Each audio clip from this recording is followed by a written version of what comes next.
আমাদের প্রায় সকলেরই চেনা সজনে গাছ।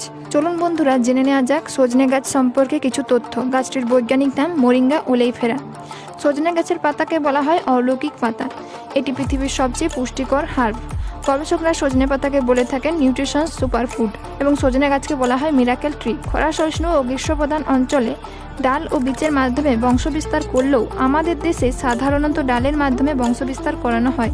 গ্রীষ্মকাল বিশেষত এপ্রিল মাসের মাঝামাঝি থেকে শেষ পর্যন্ত এই গাছের ডাল রোপণের উপযুক্ত সময়। এই গাছের প্রতি গ্রাম পাতায় গাজরের চেয়ে 4 গুণ বেশি ভিটামিন এ, দুধের চেয়ে 4 গুণ বেশি ক্যালসিয়াম, কমলা লেবুর চেয়ে 7 গুণ বেশি ভিটামিন, দইয়ের চেয়ে 2 গুণ বেশি প্রোটিন আছে। 4000 বছর ধরে রন্ধন ও নানা চিকিৎসায় এই গাছের ব্যবহার হয়ে আসছে। প্রায় 300 রকমের অসুখের চিকিৎসা হয় এই গাছ দিয়ে। সজনে শাকে পালং শাকের চেয়ে 5 গুণ বেশি আয়রন আছে। সজনে গাছের পাতাকে অ্যান্টিঅক্সিডেন্টের খনি বলা হয়। Asian Pacific journal of cancer prevention দাবি করেছে সজনে পাতায় বিদ্যমান অ্যান্টিঅক্সিডেন্ট ক্যান্সার কোষ সৃষ্টিতে বাধা সৃষ্টি করে। প্রতিদিন 50 গ্রাম সজনে পাতা খেলে ডায়াবেটিস 21% হ্রাস পায়।